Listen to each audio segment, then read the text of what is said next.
बांग्लादेश ने अपने विश्व गुरु का एक और नकाब उतारकर फेंक दिया है।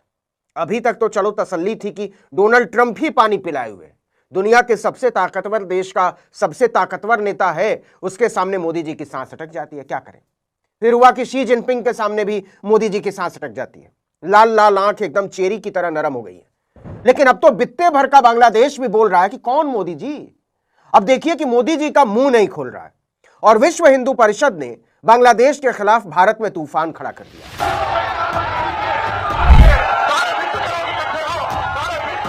बांग्लादेश में जिस तरह से अल्पसंख्यकों को निशाना बनाया जा रहा है, उसके खिलाफ लगातार प्रदर्शन चल रहा है। सही है कि बांग्लादेश से हाल के महीनों में भारत के संबंध खराब हुए हैं, लेकिन घरेलू राजनीति इसे और भी बिगाड़ सकती है, बिगाड़ रही है। मोदी सरकार घरेलू राजनीति के लिए अंतर्राष्ट्रीय संबंधों को पहले भी भेंट चढ़ाती रही है। ये आत्मघाती साबित हो सकता है, क्योंकि इसका फायदा पाकिस्तान और चीन उठा सकते हैं, बल्कि उठा रहे हैं। कट्टरपंथी उभार बांग्लादेश को पाकिस्तान की ओर ले जा रहा है। ऐसे में भारत के कट्टरपंथी हिंदू राजनीति उसे और भी मदद दे रही है। बांग्लादेश में जिस तरह से अल्पसंख्यकों को निशाना बनाया जा रहा है, उसके खिलाफ लगातार प्रदर्शन चल रहा है। बांग्लादेशी छात्र नेता शरीफ उस्मान हादी की मौत के बाद भारत विरोधी प्रदर्शनों और फिर मयमनसिंह जिले में दीपू की मॉब लिंचिंग को लेकर दोनों देशों के रिश्ते बहुत बिगड़ गए। इस घटना के विरोध में विश्व हिंदू परिषद के कार्यकर्ताओं ने दिल्ली में बांग्लादेश हाई कमीशन के बाहर जोरदार प्रदर्शन किया। प्रदर्शनकारियों ने उच्चायुक्त दफ्तर के बाहर लगाए हुए पुलिस के बैरिकेड्स भी तोड़ दिए।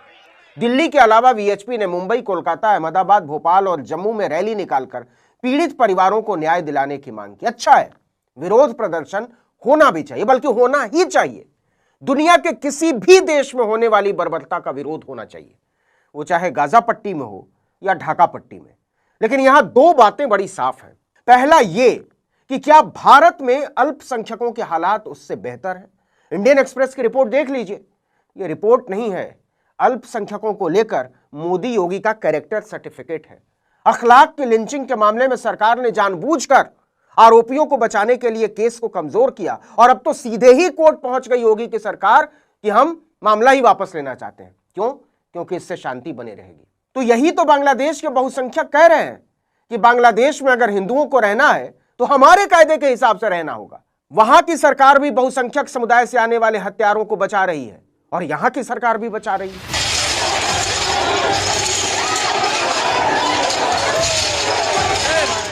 अब दूसरी बात जो ज्यादा महत्वपूर्ण है कि दिल्ली, मुंबई, अहमदाबाद में बांग्लादेश के खिलाफ प्रदर्शन करके होगा क्या, जब देश के प्रधानमंत्री की ही जुबान नहीं खुल रही है।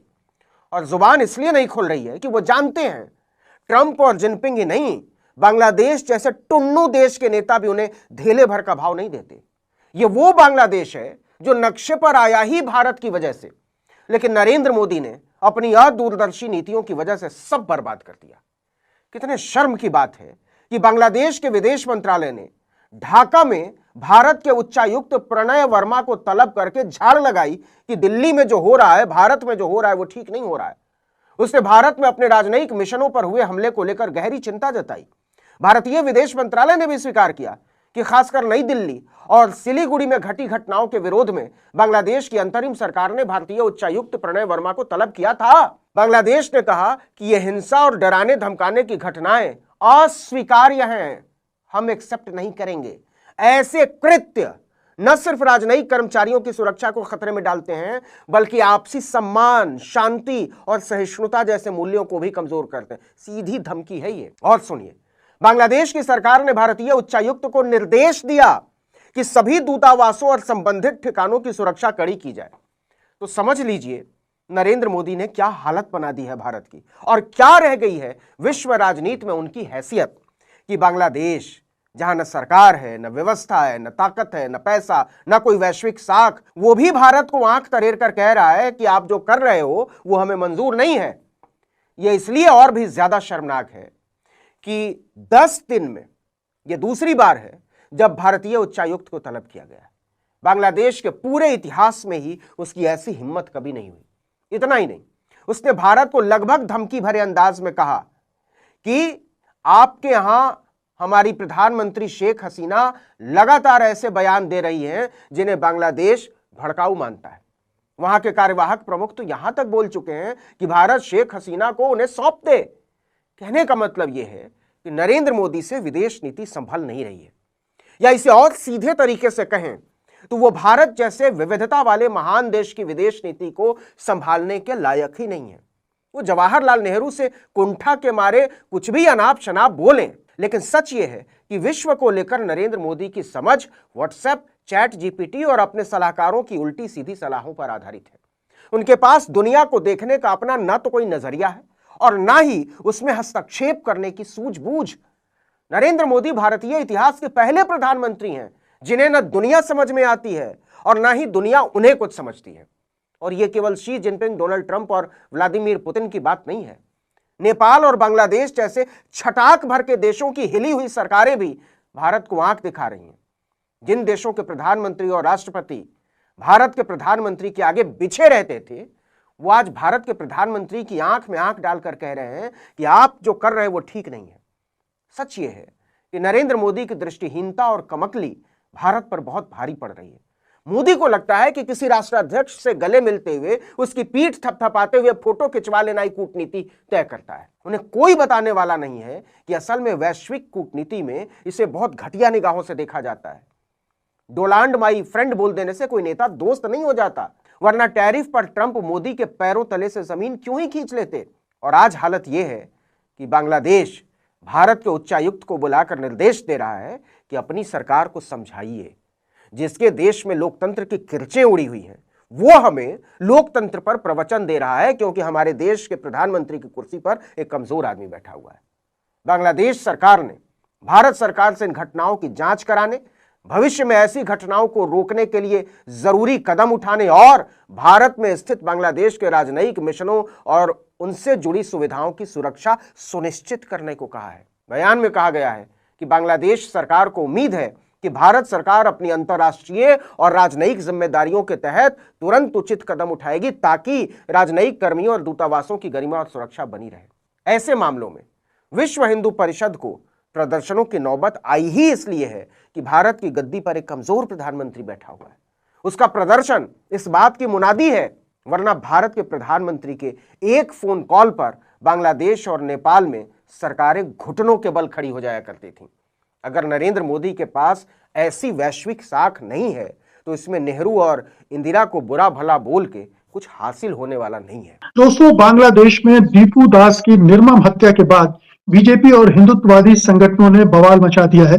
वे बांग्लादेश के खिलाफ रोष भी प्रकट कर रहे हैं और भड़काऊ बयानबाजी भी कर रहे हैं। जाहिर है कि इससे दोनों देशों के बीच तनाव में भी इजाफा हो रहा है, जो साफ दिख रहा है।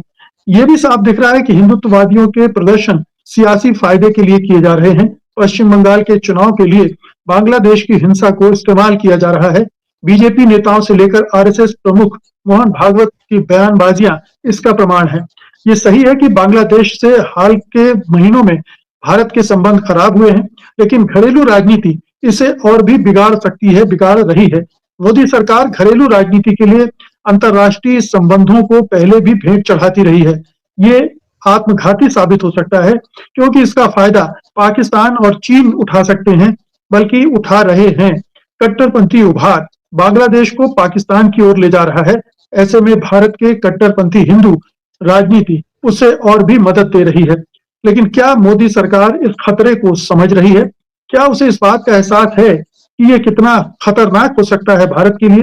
क्या प्रधानमंत्री मोदी इसे रोकने के लिए कुछ करेंगे, कर रहे हैं? बांग्लादेश में बहुत ही बर्बर ढंग से दीपू दास की हत्या हुई, अक्षम है, उसको किसी भी तरह से बर्दाश्त नहीं किया जाना चाहिए। जितनी निंदा हो सकती हुई की जानी चाहिए, लेकिन उसके जवाब में भारत में जिस तरह के प्रदर्शन और जिस तरह की बयानबाजी हो रही, उसे कैसे देखा जाए? खासतौर पर यह देखते हुए कि भारत में अल्पसंख्यकों पर कहीं ज्यादा पैमाने पर अत्याचार हुए हैं, हो रहे हैं। जी देखिए, जो हो रहा है वो कोई मतलब आश्चर्यजनक नहीं है। विश्व हिंदू परिषद हो या बीजेपी हो या दूसरी पार्टियां, ये तो खुलेआम कहते हैं कि हम हिंदू हित की बात करते हैं, हिंदुओं की सोचते हैं। हालांकि आरएसएस वाले कह चुके हैं कई बार कि हिंदू का मतलब भारत में जो रहता सब हिंदू ही है। कहने की डेफिनेशन हिंदू की ये है कि भारत में जो भी रह रहे मुसलमान है, क्रिश्चियन, वो भी हिंदू है। लेकिन जब प्रैक्टिकल आते हैं तो हिंदू यानी जो सनातनी जिनको कहते हैं, जो मूर्ति पूजा में विश्वास करते हैं, ब्रह्मा विष्णु महेश और राम में, उसमें वही हिंदू है। तो जब हिंदू की बात करते हैं उनको कोई दूसरा दिखता ही नहीं। माने अगर हिंदू पे कोई तकलीफ है तो बोलेंगे, अगर हिंदू किसी पे महिला पे बलात्कार हो रहा है तो ठीक है, तो बोलेंगे। मुस्लिम पे बलात्कार हो रहा है तो इनका रवैया बदल जाता है, बलात्कारी को माला पहनाने लगते हैं, उनको संस्कारी बताने लगते हैं। तो ये वीएचपी जो कर रही है या बीजेपी जो कर रही है, ये बिल्कुल स्वाभाविक है, हम इनको जानते हैं। और ये बिल्कुल देखिए, जैसे वीएचपी का मामला नहीं, मुस्लिम संगठन भी ऐसा ही है। मुस्लिम संगठन जो है इनके, अगर आप दीपू दास वाले वीडियो में आप म्यूट कर दें, नाम बदल दें, तो आपको दूसरे जो लिच्चू है वो बिल्कुल वैसे ही वीडियो है, उतने ही निर्मम है। वहां झंडे बदल दीजिए, नारे बदल दीजिए, चीज एक ही है।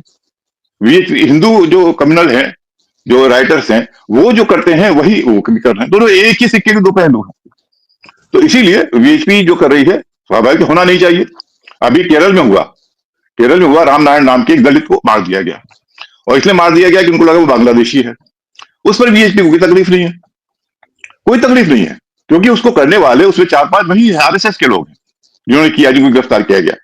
तो ये जो चीज है कि हम हमारे देश में जो होगा हिंसा, जो अन्याय होगा उसको हम नहीं देखेंगे, दूसरे देश में कोई हिंसा होगी तो उसको, वो भी हिंदू था, दलित हिंदू था, जब दलित हिंदू को केरल में मारा गया तो आपको तकलीफ नहीं होता, हल्ला नहीं बचाते, लेकिन बांग्लादेश में मारा गया तो आपको तकलीफ होती है। तो बेसिकली ये हिंदू का ये मामला ये है कि मुसलमान जो है या दलित हैं वो इनके लिए कोई मायने नहीं रखते, इनको सिर्फ हिंदू मायने रखते हैं, सवर्ण हो तो ज्यादा। तो ये इनकी मानसिकता है बीएचपी की, और हिंदू जो संघ के जो विचारक संघ का जो विश्वास करते हैं उस विचारधारा में, उनकी मानसिकता है। तो उनसे आप यही उम्मीद कर सकते हैं। अगर वो दूसरी तरह करते तो मुझे आश्चर्य होता, तो मुझे कोई हैरत नहीं है उन्होंने जो किया है। विजय जी, आप इस पर कैसे रिएक्ट करेंगे? अभी बिहार में अतहर की हत्या इसी तरह से हुई थी, बहुत ही निर्मम और बर्बर तरीके से उसको मारा गया था, और उसके पहले एक लंबी एनसीआरबी के डाटा है, पिछले 11 साल में करीब 190 लोगों को लिंच किया गया है देश में, जिनमें ज्यादातर मुसलमान हैं। अब एक हिंदू वहां मारा गया है, बिल्कुल उसको कंडेम किया जाना चाहिए, उसको भी स्वीकार नहीं किया जा सकता है, लेकिन पूरे हिंदुस्तान में इस तरह का माहौल बनाया जा रहा है जैसे बांग्लादेश में नरसंहार हो गया हो। ये तो हम क्या समझ रहे हैं हिंदुओं के साथ जो वहां पर चल रहा है, दो अलग अलग घटनाएं, दोनों को जस्टिफाई नहीं कर सकते। यदि आप एनसीआरबी के आंकड़ों को या निरंजन ने केरल की बात की, उसको इसके साथ जस्टिफाई नहीं किया जा सकता कि वहां पर कर रहे हैं कि नहीं कर रहे। लेकिन हिंदुओं के साथ जो मौजूदा बांग्लादेश सरकार है, उसमें सरकार की तरफ से नहीं लेकिन उनकी मौजूदगी में जो कुछ हो रहा है, एक की हत्या हुई है लेकिन लगातार घर जलाए जा रहे हैं, पहले मंदिर जलाए गए और ये सब काम किया गया। और विश्व हिंदू परिषद, बजरंग दल या बीजेपी हिंदूवादी संगठन है, तो जाहिर है क्या उनको नहीं खड़ा होना चाहिए, बल्कि देश को भी मेरे हिसाब से खड़ा होना चाहिए और भारत सरकार को ज्यादा मजबूती से जवाब देना चाहिए था बांग्लादेश को। मैं तो ये समझता हूँ जैसे बांग्लादेश ने किया कि आपके हाई कमिश्नर को बुलाकर बातचीत की है, ऐसे भारत सरकार को भी करनी चाहिए थी। मुद्दा एक दीपू दास का हत्या का नहीं है, वहां पर लगातार जब से सरकार बदली है और यूनुस सरकार या जो भी लोग हैं जो काम कर रहे हैं, उसमें हिंदुओं के लिए मुश्किलें बढ़ी हैं, जीना मुश्किल हुआ है और वहां के लोग सड़कों पर आ गए, दोनों तरफ उनके आमने सामने, खतरनाक है। तो मुझे नहीं लगता कि इस बात पर इसको ये भी कहना मुझे तो कि भाई बवाल काट रहे, बवाल क्या काट रहे, प्रदर्शन करना बवाल काटना तो नहीं होता ना। अपना एक तो लोकतांत्रिक प्रदर्शन है, बल्कि वो ताकत के साथ उनके साथ खड़े हों हिंदुओं के तौर पर, तो इसमें मुझे कोई बहुत आपत्ति नहीं लगती। जो दूसरी बातें हो रही हैं, जिसकी बात आपने भी की, निरंजन की, उसको भी जस्टिफाई मैं नहीं करता, उसके लिए उनको खड़ा होना चाहिए उसके लिए। और ये कहना कि नहीं पश्चिम बंगाल में चुनाव हो रहे हैं इसलिए, तो पश्चिम बंगाल में चुनाव हो रहे हैं उसके लिए राजनीतिक फायदा उठा सकती है भारतीय जनता पार्टी, इससे भी इनकार नहीं कर सकती। लेकिन ये जो घटना हुई है बांग्लादेश में, वो भारतीय जनता पार्टी ने करवाई पश्चिम बंगाल के चुनाव को ध्यान में रखते हुए? नहीं ना, वहां हो गई है, उसका रिएक्शन है। बांग्लादेश में जो कुछ हुआ, क्या उसके लिए भारतीय जनता पार्टी को जिम्मेदार हम कह सकते हैं कि भाई उसने पश्चिम बंगाल की इलेक्शंस को ध्यान में रखते हुए ऐसा किया? और फिर आप देखिए जी प्लीज कंप्लीट कर लें आप बोलिए, कोई ऐसा नहीं। जी, अगर भारत में जब इस तरह की घटनाएं होती हैं और अगर पाकिस्तान रिएक्ट करता है, बांग्लादेश रिएक्ट करता है, कोई दूसरा देश रिएक्ट करता है, तो हम कहते हैं कि हमारा अंदरूनी मामला है, आप इसमें ना बोलें। हमारे देश में लोकतंत्र है, कानून है, व्यवस्था है, सब ठीक ठाक है, हम हमारे मामले में ना बोले। लेकिन हम बांग्लादेश के मामले में बोलेंगे, हम पाकिस्तान के मामले में बोलेंगे, तो वो ठीक है धर्म के आधार पर। वो बांग्लादेश की नागरिक है, बांग्लादेश की सरकार उसके लिए जिम्मेदार है। अगर इस तरह से सोचे, मैं नहीं सोचता हूं, मैं तो ये सोचता हूं कि धरती में किसी भी कोने पर अगर इस तरह की हरकत होती है तो वो निंदनीय है, उसकी भर्त्सना होनी चाहिए, उसकी मुखालफत होनी चाहिए। लेकिन जब आप अपने ऊपर आती है तो आपका रवैया पाखंडपूर्ण होता है। आप उसको छुपा देते हैं, आप उनको संस्कारी बताते हैं, आप मतलब उसको अब देखिए अखलाक के केस को वापस ले रही उत्तर प्रदेश सरकार, उसकी लिंचिंग के केस को। इसे कैसे देखें? ये दोनों को मतलब ये विडंबना, विरोधाभास, पाखंड, मैं उसकी बात कर रहा हूँ जी। मैं ये कह रहा हूँ ना कि उसको जस्टिफाई करने की बात ही नहीं है। अखलाक के केस को भी मैं जस्टिफाई नहीं कर रहा। तो ये कह रहा हूं कि लेकिन एक हिंदू समाज, जो भारत का एक बड़ा समाज हिंदू है, वो यदि उसके लिए खड़ा हो रहा है तो मुझे इसमें कोई आपत्ति नहीं लगती। और ये आपत्ति आप उस दिन नहीं कर रहे जिस दिन गाजा में गाजा के लिए लोग खड़े हो रहे हैं पाकिस्तान, यहाँ पर हिंदुस्तान में। मुझे उस दिन भी आपत्ति नहीं थी। जब एक एमपी अपने बैग टाक के गाजा को लेकर चला जाए, उस दिन आपको धर्म नहीं दिखता, और उस दिन ये अंदरूनी मामले में दखल नहीं दिखता। मैं तो कह रहा हूं कि सब जगह पर जो, और आपके घर में होगा तो ये कहना भी उचित है कि भाई आप दखल मत दें। इसमें भी कोई बहुत ऐसा कोई कमाल नहीं हुई, ये पाखंड नहीं है। हमारे घर में कोई बात करेगा दखल देने की तो हम ये बात कहेंगे ही कि आप हमारे मामले में दखल मत दो। इसमें इसको पाखंड की तरह से मत देखिए। आज हम ये प्रोग्राम कर रहे हैं, इस पर कोई दूसरा आदमी कमेंट करेगा तो हम कहेंगे ना कि भाई इस पर क्यों कमेंट कर रहे हो। तो अपने घर में दखल देने को कोई दूसरा दखल देगा तो उसको हम कहेंगे ही कि दखल है। लेकिन दूसरी जगह पर एक इतनी बड़ी कम्युनिटी, यदि उसको धर्म के हिसाब से भी ना देखें, ह्यूमन राइट्स के हिसाब से भी देखें, तो क्या ये भारत की जिम्मेदारी, और आपका पड़ोसी है, मैं बार बार इसको कह रहा हूं, बल्कि सरकार ने देर से रिएक्ट किया है। ये जो बांग्लादेश में आग लगी हुई है, इसकी तपन भारत में महसूस होगी। आप इससे आंखें बंद करके नहीं रह सकते। ठीक है, सरकार को और ज्यादा मजबूती से खड़े होकर जो भी करना है, ये नहीं कह रहा कि क्या करना चाहिए नहीं करना चाहिए, लेकिन डिप्लोमेटिक तरीके से भी उस पर काम करना चाहिए। बल्कि संसद में या सर्वदलीय बैठक बुलाकर बहस करनी चाहिए थी कि भारत को बांग्लादेश के साथ कैसे रिएक्ट करना है, रेस्पॉन्ड करना है, इस सब पर चर्चा होनी चाहिए। लेकिन बांग्लादेश को आप कहेंगे कि हिंदू बवाल काट रहे हैं और गाजा पर आप कहेंगे कि ह्यूमन राइट्स है, तो ये पाखंड है। मैं दोनों को पाखंड मानता, मैं दोनों के लिए खड़े होने की बात करता हूं। और उसके साथ ये बात फिर से कह रहा हूं कि यदि कोई हमारे देश में कुछ बात हो रही है, मुकेश जी बोले, विजय त्रिवेदी बोले, पंकज जी बोले, नीरेंद्र बोले, वो ठीक है, हम अखलाक का सवाल उठाएं, हम केरल की हत्या का सवाल उठाएं, वो सब है। लेकिन कोई दूसरा देश उठाएगा तो मैं तो इसको अंदरूनी मामले में दखल मानूंगा। फिर तो बांग्लादेश भी अंदरूनी मामले में दखल मानेगा, पाकिस्तान भी मानेगा कि आप अपना देखिए, आप हमें मत सिखाइए। बांग्लादेश मानेगा, उसको मना थोड़ी, लेकिन हमारे पास ये हक है कि हम उस बात को उठाएं। बांग्लादेश ये कहे उसमें मुझे कोई आपत्ति नहीं है, लेकिन हमको ये आवाज उठानी चाहिए, ऐसा मैं समझता हूं। मोदी ने चीन, अमेरिका और पाकिस्तान के बाद अब बांग्लादेश के आगे भी सर झुका दिया। मोदी की सियासत पाकिस्तान और चीन के हक में जा रही है। आपने देख लिया किस तरह भारतीय मीडिया चीख चला रहा है मोदी के ऊपर। आज के लिए इतना। मज़ीद अगर इस तरह की रिएक्शन वीडियो आपने देखनी है तो हमारे चैनल क्रिकेट4 को सब्सक्राइब कर लें।